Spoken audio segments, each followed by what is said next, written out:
Yo, what up? Good evening, ladies and gentlemen, monsters all over the world. How you doing on this rainy Thursday evening? I hope you're doing well. Hope you're staying dry. Well, how about we keep you warm, or I guess I say keep it hot, right? Here on HOT, here on Heard on Thursdays. My name is JC Tevez. Welcome to the show that made FM radio talk. Tonight we're talking biking or cycling. Let's not get into the whole bikers versus cyclists argument right now, but biking or cycling is totally a 2020s phenomenon here in the country. I think a lot of you would agree. Imagine there are now bike lanes in major thoroughfares in the NCR. Did you ever think that would happen? I mean, I was here a few years ago. I haven't seen anything to that extent, and it's happening as we speak.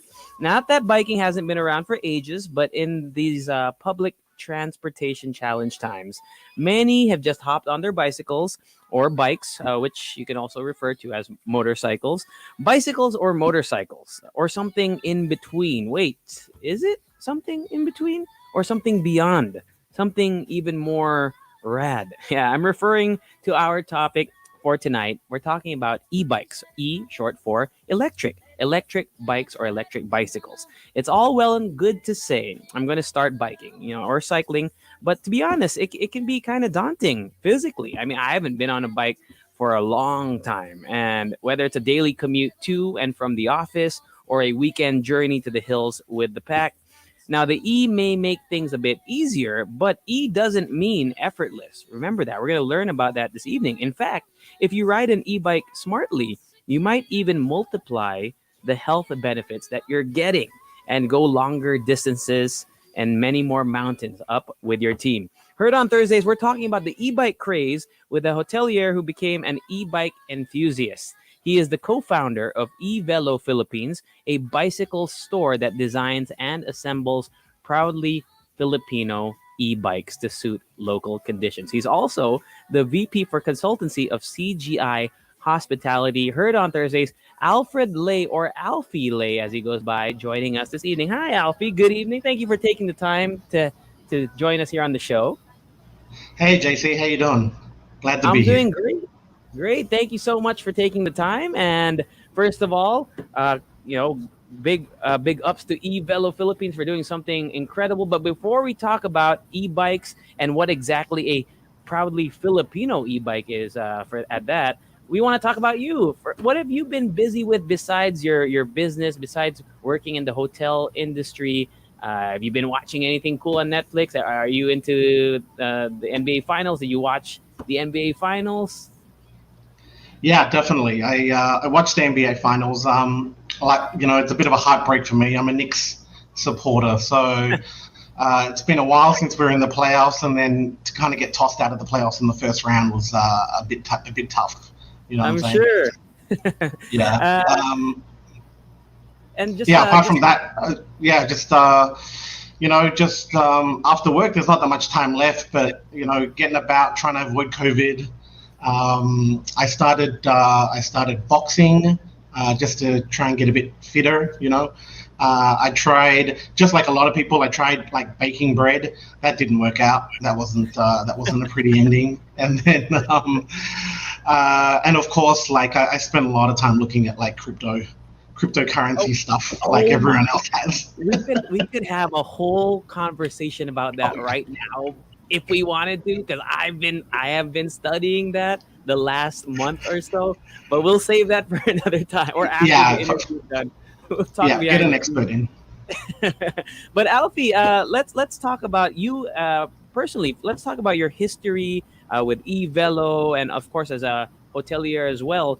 An origin story, because I feel like it makes it sound like a superhero kind of timeline. But you, first of all, let's talk about where you're from. Are you originally from the Philippines? And if you're not, how did you end up here and end up starting Velo and working in the hotel industry? Yeah, so I've been here a few years now, so about 6 years. My wife is Filipina, and I'm from Australia. So we came back, and because of family reasons, and we just wanted to spend more time here. And I've been working in the restaurant, cafe, and hotel business during that time. whilst my wife is kind of like a news anchor. And I've been riding bikes for a long time, and we just sort of connected with some people who are into e-bikes, and we started fixing bikes and those type of things, and it grew into a business over time. People just started wanting, would stop us on the street, ask us what's going on with your bike, how can you ride past us so fast, right? And then you explain to them what's going on, and we started doing it for friends and families, and it grew from there. Nice, and that's a great jumping off point because we've had guests here on HOT, Mark Moore, who's a biking enthusiast, but he talked to us on the show about mountain bikes, road bikes. So what is an e-bike? You mentioned in your little anecdote there that how are you riding past us so fast? So are e-bikes just faster? What is an e-bike, and how is it different from a regular bike? Yeah, I mean it's lots of different things to a lot of different people. So I mean at the basic level, an e-bike is just a bike with an E on the front of it, and the E stands for electricity. So there's two things on an e-bike that probably is the biggest difference from a regular bike. That is, there's a battery pack sitting on the bike somewhere, and there's a electric motor that sits on the bike. And in combination, those two basically give you some extra power, or a lot of extra power, to get where you need to get to, in a lot faster and more enjoyable kind of state. Does it require any? I mean, I'm sure it does, but how does the charging of an e-bike work? Do you plug it into a wall? I'm sure it's a common question that you get from first-time e-bike buyers. Like how do you charge it? How long does it take to charge? And how much power can it actually put out? Because when I think of electronic things attached to any sort of vehicle, I'm thinking these things can fly. So what is the potential of the battery, and how does it all work? Like the ecosystem of charging it and letting it rip on the road? Yeah, absolutely. Look, in terms of like charging it, it's pretty straightforward. I mean, you just plug it in. So you can take the battery out of the bike, or you can leave it in the bike. You plug it into the wall, and the battery will charge. Typically, depending on your battery size, you're going to be charging from somewhere between, let's say, 3 hours to 5 hours to get a full battery charge. That gives you a range of anywhere between 25 kilometers all the way up to like 85, 90 kilometers. So you can get a really long way. It's kind of a balance between how much you're using the motor to move you forward and how much you're cycling yourself. So sometimes for me, if I'm on a Saturday morning, I just need to get somewhere really quickly and I don't want to put any effort in, right? Okay. I'll just sit there and ride the electric bike like a motorbike. I just hit the throttle and it'll go, and I don't pedal at all, right? Yeah, and then on other days, if I'm riding with a group of friends or whatever, and we're trying to hit the hills, then I'm on a exercising kind of mission. Then I'll turn the motor either off or I'll turn it right down low, so it's only giving me a little bit of assistance. And I'll be doing most of the work because the idea is to get some exercise, right? So, indeed. Yeah, between all of that, there's lots of options and lots of ways you can ride the bike. And actually, that was the next question I was gonna ask. I was gonna ask. I thought that if, let's say, the battery died, would you be dead in the water? Could you actually use the bike without the battery? So you already answered my question there. But how do you control the output of the energy? You said that if you want to ride up the mountains with your friends and you want to get more physical exertion from your end, you can just turn off the battery or lower the power. But how do you? Is it connected to a wire by the handlebars, like a motorcycle would, for example, or do you have to bend down and actually manually do it, like stop your bike, or can you do it on the fly? Can you change power levels on the fly? Yeah, absolutely. You can change on the fly. There are sort of two ways in which you can activate the power system of the drivetrain on the bike. The first one is what we call kind of like a throttle mode, That's typically like the motorcycle. So you just hit a button, and it will give you power, and it'll just give you full power, and you'll be on your way. Then there is a mode called pedal assist, and Okay. with the pedal assist, you get like two buttons, an up and a down button, and you're shifting between gears, right? So Mm. let's say you have 5 gears, and on level one, you're going to be doing, let's say, 80% of the work, and the bike will do 20% of the work.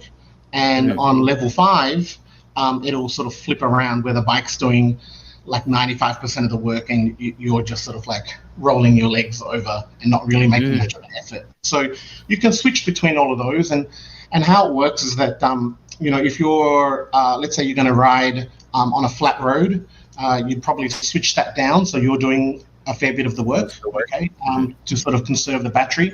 And as you go uphill, you can shift that so the bike gives you more power, Mhm. or you can pedal faster as well. And you'll find that the bike just sort of like gives you that extra 20, 30, 40, 50% power that you need to get easily over the hill, right? Yeah. You don't break a sweat. Wow. I mean, because I as a traditional bicycle user my whole life growing up, I remember going up hills. Sometimes I'd actually have to stand up so that I'd have the momentum to push the pedals up and down to move me up a hill. So is it really like as effortless as you make it sound? You make it sound so effortless. Could you literally just relax while going up a hill? And how steep of an incline can you paint us a mental picture? Like how steep can you go and not really have to put in that much effort? Yeah. Well, I mean, there's two caveats to that. First of all, the more that you use the motor, Battery. the quicker it The sucks motor. the battery, right? So, Yep. Sense. you don't want to be like full blast on that engine all the time. That's not Mhm. what it's necessarily designed for. But I'm a pretty heavy guy. I mean, I'm over 100 kilos, and you put me on a regular mountain bike. We can get up a hill that's pretty steep. I mean, if you're talking percentages, somewhere between 12 to 15%, which is like that. Yeah. We're going to go up that without me pedaling at all, right? Wow. Yeah, Wow. yeah. So there's plenty of power in those bikes. I mean, you look at, just think of, most people know the Elon Musk Tesla car, right? And Yes. everyone knows how quick that thing can move compared to Mhm. regular cars, yeah? Yeah. E-bikes are not that different to Okay. the way a Tesla can move. Obviously, it's on a bike, though, yeah. Yes. Yes. Would you say that e-bikes are like the Tesla of the bicycle ecosystem? Does that make me the Elon? No, it doesn't. Okay. I mean, it's the same concept, right? We're electrifying something that's been around for a while, that has a legacy technology. So, Yeah. in some regards, yes, right? It has all the same attributes in terms of, its benefit for the environment, the Mhm. amount of power that you can get on a bike. It's also like you can't hear an e-bike, like it's very quiet, right? Like a Yes. Tesla, if you've or any other electric car, when you see it coming around the corner, it's like, whoa, there's a car Wow. there, right? Yeah. Yeah. So the e-bike's kind of similar to that, yeah. Okay. Actually, the concept of an e-bike isn't particularly new, though, right? Because I've heard of e-bikes even as early as the 2000, the mid 2010s when I was still in college. I remember seeing and hearing about it. But how come is it only now that they've kind of really taken people have really started to take notice? Is it the pricing? Is it exponentially more expensive than a traditional bicycle? What's kind of been holding it back in the past from being more mainstream than a regular bicycle, in your opinion? I mean, I think the technology has developed over time. So, in particular, the battery technology now. They're small. So, Are they smaller now? Because I remember them being particularly big on bicycles when yeah, 10 years ago. I would see a bike and I was like, wow, that thing is a monster. It's huge. Yeah, yeah, absolutely. I mean, I think it's really similar to like mobile phones, right? Like, Mm. remember your old mobile phone had a giant Oh yeah. battery in it, right? And it didn't charge really well. It could only last like a couple of hours of like Mhm. talking. And now you get phones, you're talking all day and it 24 doesn't hours. run Yeah. out. Yeah, so the battery technology and the way the cells are made are much denser now. So you get like this, you get much more power output out of each of the battery cells. And Hmm. then, over time, the price has just come down so much, right? 10 years ago, if you tried to buy an e-bike, it would have cost you like in the hundreds of thousands, easily in the hundreds of Oh, thousands of oh, pesos. pesos. In pesos, yeah. Okay. Yeah. And now, I mean, there are e-bikes out there that you can get for like, at the low end, like 25,000 pesos. So Nice. it's come way, way down in Wow. price. That's pretty cool. I mean, it's good to know. And I wanted to get an idea of kind of like a ballpark figure to start getting into the e-bike, the e-bike game here. But at the same time, you mentioned how cell phones have gotten smaller. But I remember there's this meme that online about the old brick Nokia phones. Like if you can drop it off a 50 floor building, it would survive. Does that concept is that hold true with the size of the power the motors of e-bikes? Is it more fragile now because it's smaller, or would you say that they've been able to adapt the technology and scale it to in the same way where it's even more durable now than it was in the past? Yeah, absolutely. I mean, look, I still wouldn't, if we're talking about batteries, I still wouldn't drop a battery. Yes, of That's course. probably not the right way to go. And I wouldn't ride it in this kind of weather as well. I'd avoid the Yes. typhoon type stuff, Okay. right? That's for sure. But if we're talking about motors, then definitely. I mean, the motors have gotten smaller and they've gotten really reliable. So if you think about like how e-bikes, where e-bikes are typically produced, so you're talking about parts of Europe, the US, but a large portion of bikes are made up of components that come out of China and Korea and Japan. And in those countries, their delivery drivers and riders have been riding e-bikes for 10 years already, right? Yes. They were on that years and years ago. When I first went to China, I was like, what are those ugly looking bikes doing? And they were like the early e-bikes. So, Right. over 10 years in China, they've probably sold like 500 million e-bikes. Don't quote me on that number, but they've sold a Yes. lot of e-bikes A in lot. China. Okay. Yeah, they've figured it all out, and the technology that comes out of like Taiwan and China in particular Mhm. is really just really reliable now. Mm-hmm. And I think a question that a lot of monsters would have, since you did mention it, that you wouldn't ride an e-bike or at least a bike with a motor during a typhoon or like the weather that we're experiencing right now. But that could cause, I think, admittedly, you would admit as well that it could be a cause for concern for cyclists that maybe want to ride in the rain because there are people that ride bicycles in the rain. But what kind of conditions, like, is it have to be extreme rain, for example, for it to be detrimental to your health to ride it? Or how can you protect yourself while riding an e-bike? Can you cover the motor? Is there a shell or a casing? How does an e-bike rider, let's say you're riding, everything is good, but as you've been here for a while, the weather changes at any moment. It could rain at any moment. So how does that work in terms of safety? Yeah, absolutely.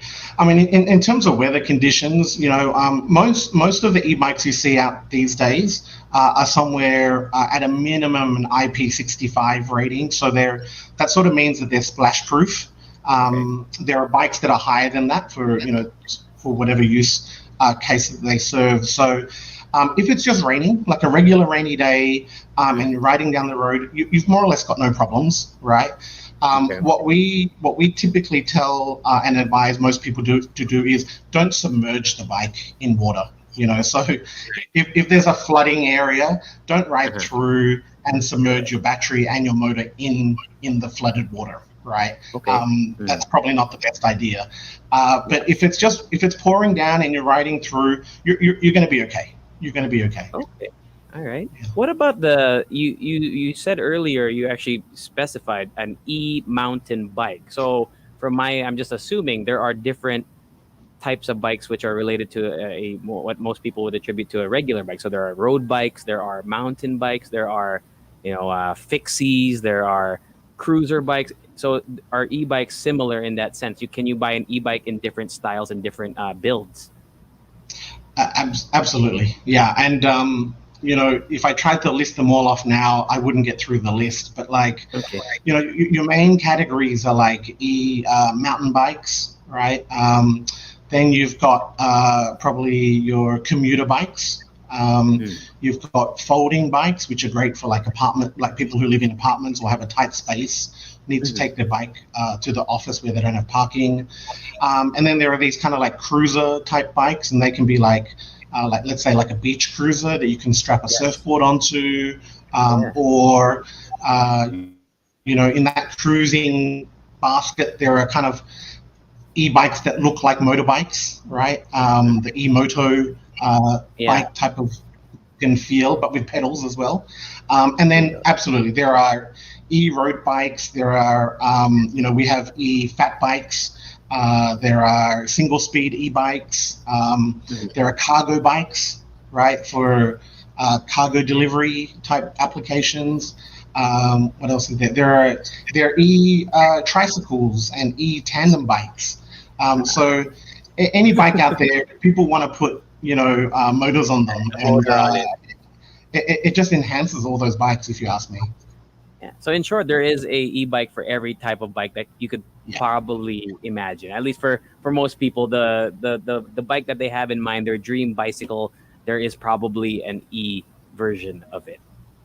Right. Absolutely. So what about here though? In your opinion, actually based on your sales, for example, at Velo, what is the most popular, and why would you say that it is the most popular? Why are people buying this specific type of bike? For me, I would assume it's a road bike, probably, or what is the difference between a road bike and a commuter bike? Actually, while we're at it. Yeah. Okay. So I'll tackle that one first. So a road bike, I mean, technically speaking, a road bike has handlebars that drop down. They curve down, kind of like the horns on a bull, as such.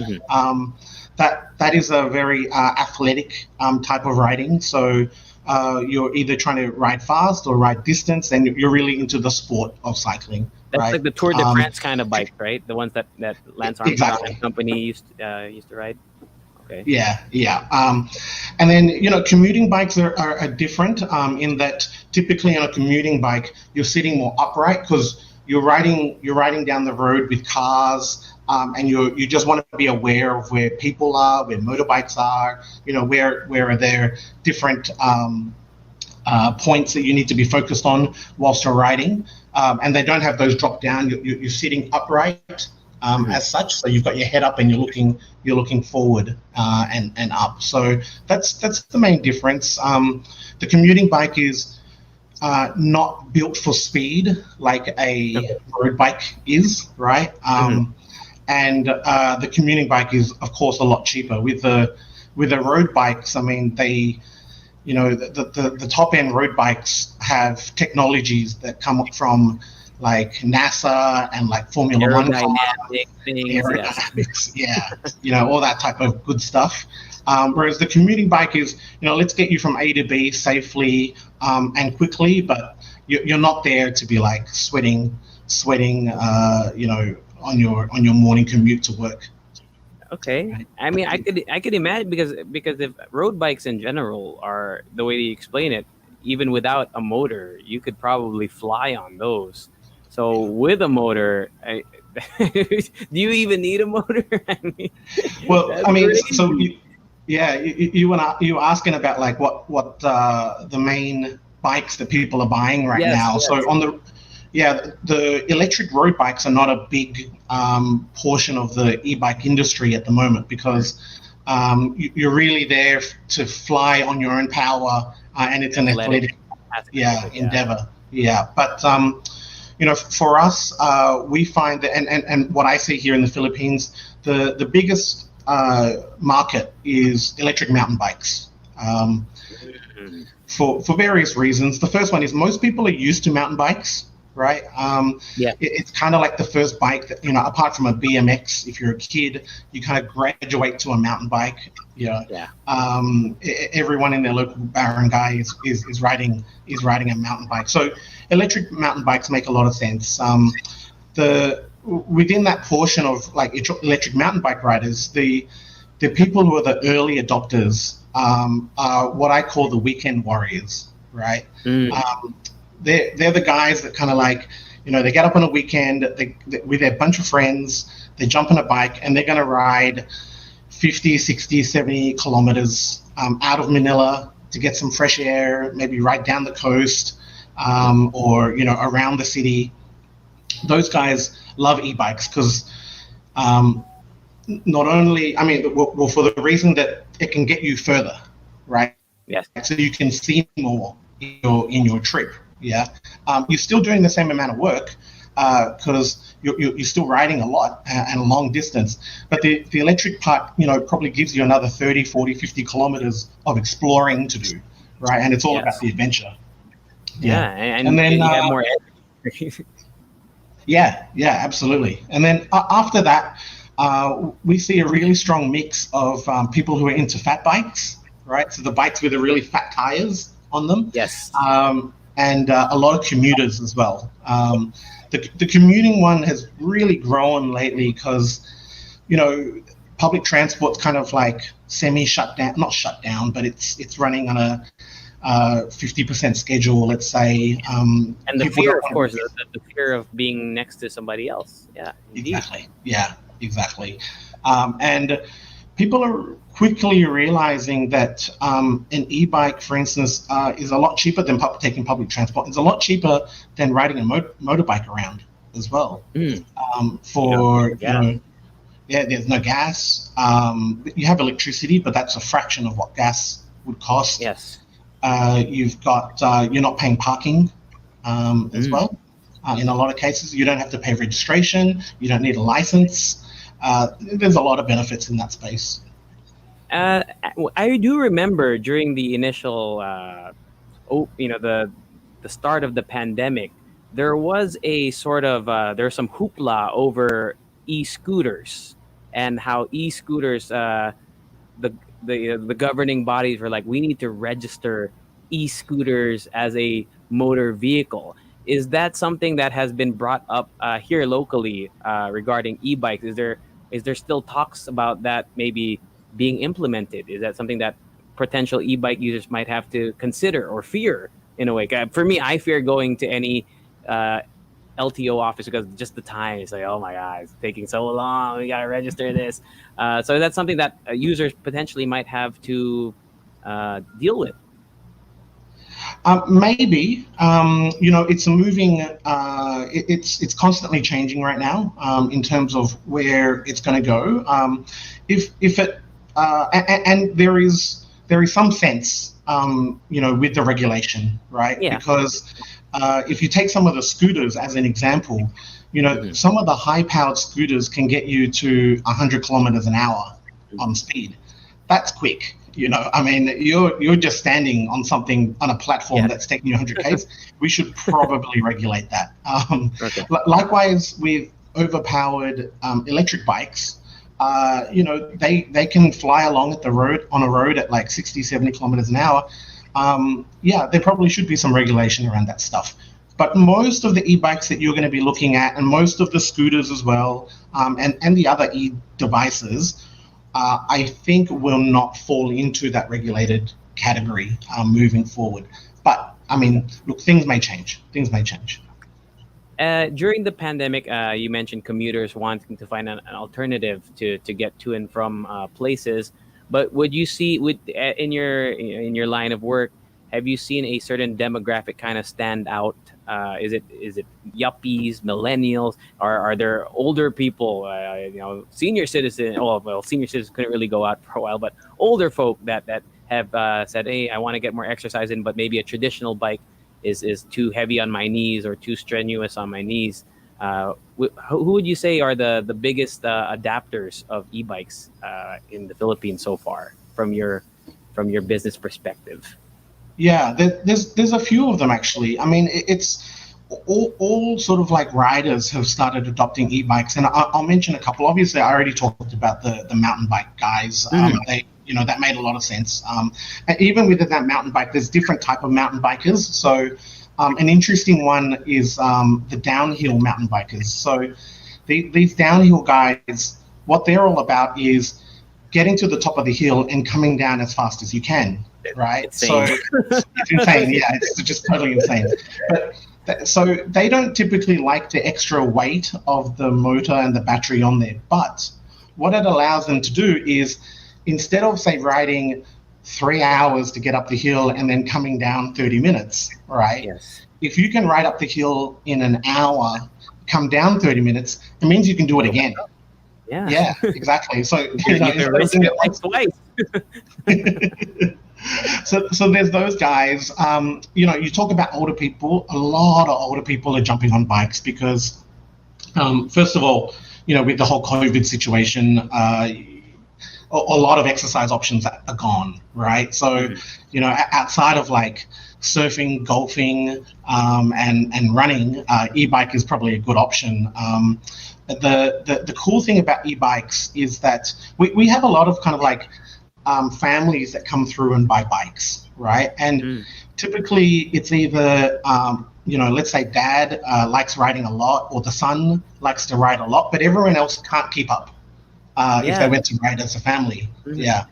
So everyone else gets e-bikes, and all of a sudden, as a family, they can move along at the same speed. It's like a So level playing field. yeah, absolutely, absolutely. So that's a big group, and then in terms of the younger generation, a lot of our commuter bikes are being sold to people who here in Metro Manila, and in Cebu, and places like Davao and Bacolod. They're working in BPOs. The transport situation isn't helping them out right now. They can't get home at 5 a.m. in the morning when they finish their shift, right? Yes. And so they're jumping on e-bikes to supplement their trips. That's nice. I mean, and I could imagine because of the, like you mentioned, families use it, are buying these to have a little bonding time amongst themselves. I would imagine that having an e-bike could also kind of work yourself into a community of e-bikers. Have you seen that develop?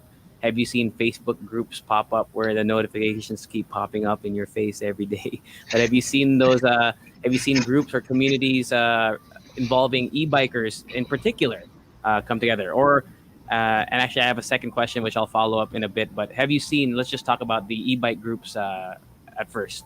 Prefer. Yeah, definitely, 100%. There's e-bike groups in BGC. There's ones in Manila that do tours around the city on a Saturday morning at 6 a.m. There are guys who ride out to Rizal, that catch up in QC, and then they ride out to Rizal. Mm. There's so many groups, and then if you look at all the other cities around the country, all of those places also have e-bike user groups, communities. They also band together because a lot of the questions that you have around electric bikes, the servicing and fixing things, that's all done within a community, right? So Mhm. you're like, oh, how come X, Y, and Z doesn't work on my bike? And you just post it on Facebook, and there are people there to support you all day long. Yeah. Nice. It seems to be the same case with traditional bike groups as well, where there seems to be a camaraderie that develops amongst group members, and just even just on the road, how cyclists respect one another. But that's the second question that I was going to lead into, and I don't want to sound ignorant or anything, but I just had to ask: is there some sort of purist group of cyclists, traditional bikers who are like, e-bike, no way, that's not a real bike? I mean, is that something that you have seen? And because I could imagine there might be some small group of people that might see e-bikes as something as not a real bicycle, and wanted to get your thoughts on that as well. Oh yeah, I mean, there's definitely that crew of people. I was one of those for many years. Really? Oh yeah, for sure. I mean, back in the day, if I ever saw an e-bike, I'd be like, "Ooh, what's that all about?" Um, but you see that sort of changes over time, and as people, they in their life they develop, and they get older. For instance, I had a guy that I was speaking to a couple of weeks ago who turned up, and he was a high level triathlete, right? And he was paying 500,000 pesos for a bike. Those kind of Wow. guys who are just like crazy. I mean, they train hours every morning, right? And he walked Like, in and just said, "Look, I'm ready for an e-bike. Like my body cannot handle riding like that anymore with those guys. I need some yeah. assistance." So there are people like that, but I think that's changing. If you look at the e-bike kind of sales numbers that come out of the US and in particular in Europe, Mhm. electric bikes outsold regular bikes in Europe last year, right? Really? Which is That is crazy, a statistic crazy I when you think never would about it. have guessed. That is crazy. Yeah, yeah, absolutely. How do you think that, I mean, assuming the trend follows here in Asia or just the Philippines in particular, what do you think are the steps that need to be taken? Is it just awareness? Because I would assume there might be people that don't even know what an e-bike is. I mean, they might have a general idea, but they're like, right now, for example, me, I learned so much about e-bikes. I didn't know that there were different kinds of e-bikes. I always pictured them as the bulky, big thing, like a scooter like thing. But apparently, I was very mistaken. So, what is it that you think it will take for the e-bike sales or e-bike numbers to increase and maybe even outpace traditional bikes? Yeah, I mean, it'll take a little bit longer here, but at the same time, e-bike sales are exponentially, blowing up here in the Philippines. Not just ourselves, but like I know that other e-bike stores and brands across the country we've all got a shortage of e-bikes right now. So there's not enough to meet demand. What I'd say is, how is it going to explode? I mean, it'll take time. What I find really really cool is that often you sell an e-bike to one person, and then like 3 weeks later they turn up with like four people, and the other four are like, "Hey, we want to have a look at this thing. Can we try them Yeah. out?" So the word of mouth will get out. People just trying them, figuring out like when you bring a new sort of like mobility device into the industry, people just need time to like figure out, okay, how am I going to use this thing? How does it fit into my life, right? All sorts of minor things, and then one of the things that I'm really really happy about, and you mentioned at the start of the segment, was that there are a lot of bike lanes. Like, Yeah. man, there are hundreds of kilometers of bike lanes in Metro Manila right now, and in other cities around the country. It is crazy, and Yes. people are going to start using them. Yeah. And I think, and you're right, because, and I'm not just saying this because I'm on the interview with you, but I have been in the market for a bike, and I think the e-bike has gone to the top of my list just based on everything that you've talked about. And I love the fact that it's clear you're passionate about the bike lanes and how it's going to make commuting and going around, not just around Metro Manila, but around the Philippines in general, a lot easier. And as somebody, we did mention also that you're also part of the hotel industry and tourism. Would you say that e-bikes, or just even biking in general, if we want to just get to the bare basics of it, because of these developing bike lanes and the kind of the desire to show the beauty of our country outside of malls, do you think that biking could be a key to increasing tourism here in the Philippines? Yeah, 100%. I think you're on the point there, and we've been talking to a lot of parties who are in the tour group space, who run tours and whatnot. Now, it's not happening right now because tourism is suffering, of course, and there Yes. aren't that many tourists in the countries. Yeah, but it makes a lot of sense because what's happening is that travelers are becoming much more aware of their environmental footprint when they come to a country like the Philippines, right? Mhm. And you should be. When you come to the Philippines, you should be very mindful of the garbage and the waste and the emissions that you create in a place like this where we've got our islands. We haven't got the best infrastructure in the world, so it behooves everyone to take a very considered approach to how they travel. And I mean, that's just from the environmental perspective. Now, from the pure fact that e-bikes are really enjoyable to ride, I can see there are so many destinations in the Philippines where you can be like surfing in the water. You can strap your board to your bike. You can ride to the local waterfall, jump in for a dip, right? Jump back on your bike, ride past the cool old heritage church, okay, and then hit the bar for a night of partying. Like that sounds Yeah, like a great experience to me. sounds like And my kind of weekend. yeah, me too. So as we're coming towards the close, Alfie, I think the question now is where do we get these? And of course, you are, you are eVelo. You are the co-founder of it. So let's talk about eVelo. And I did say that it is you catered it to a Pinoy market, a Filipino market. So what exactly is a Filipino e-bike? What is it different? I mean, what is it that you think makes eVelo unique compared to other e-bike brands? Yeah, absolutely. So, I think with just like with cars and other devices or forms of transportation, you've got to adapt your product to a local environment. And here in the Philippines, there are certain things that drive and don't necessarily jive with bicycles. So the first one is that our roads are a bit rough. And so you want to have a bike that's gonna last and get you through those conditions. It's hot, right? And batteries and heat don't necessarily go hand in hand. So when we're looking at bikes, like we're constantly testing and trialing a lot of our motors and our batteries in the heat, in the conditions that we have in the Philippines, right? When we talk about heat, it's also the changing in weather. So, at some stage, we might be 38 degrees down outside, and then when it starts raining, it drops to like 30 degrees in less than an hour. Batteries suffer in those conditions. So we're constantly testing for the lifespan of our electronic products with the Mm. heat conditions.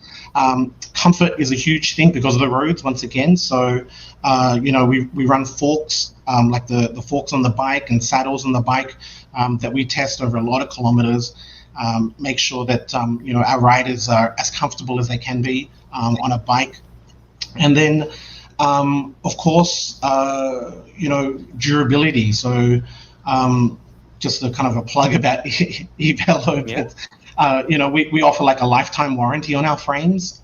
We've tested them so much that basically we're pretty confident that unless like a car runs over the frame, it's basically indestructible these days. That's incredible. Yeah, and we have really extensive after sales service, and we encourage all our bike buyers. We email or call them after 9 months, and we just like, hey guys, bring your bike in. We want to have a look at it. We want to service it. Before the end of your 12-month warranty on your battery and parts and whatnot. So just to make sure they're set moving forward. So that's the Filipino part of like the way we approach our e-bikes and the design, and then sizing is the last area. So we just make sure that like the sizes of our bikes are correct for the local population. Understood. You have my attention. I feel like you've already got a sale in me coming soon. But for everyone out there who's just heard, who's like, oh man, I gotta check out an e-bike. I gotta get an eVelo bike. Where can they find you online? And do you have any future plans for eVelo? Is there anything an upcoming sale maybe or an upcoming event that you're holding? Any just the short term future for eVelo as well? What you have in store for this Yeah, last half absolutely. of the year? Yep. So we have we basically come out with a range of bikes every 6 months. So our mid-year 2021 model will be arriving in the shores in the next month. Now, if you want to, just a quick hint, if you want to get a good deal on one of those bikes, come onto our website, www.evelo.fun, and you can subscribe to our newsletter. And in our newsletter, in the next couple of weeks, we will send out a pre-sale discount option for people who are looking to get themselves on an e-bike. But apart from that, you can find us on Facebook at evelo.fun. We're on Lazada, Shopee, and in terms of retail outlets, if you follow our Facebook page, by the end of August, we'll have about 15 distributors around the country. And so if you're living outside of Metro Manila, let's say you're in Bacolod, you'll be able to find a retailer out there that's going to help you out. Basically, if you shop online, you can get a bike, right, on eVelo. There Yeah. you go. EVELO. Alfy, anyone you want to say hello to, and a message perhaps maybe to your fellow e-bikers out there, your friends, your family who might be listening tonight as well? Yeah, absolutely. Just a quick shout out to our Evelo team, Felix, Charlene, Patty, April, and Reggie. And also a quick shout out to myself. My wife told me I should do that.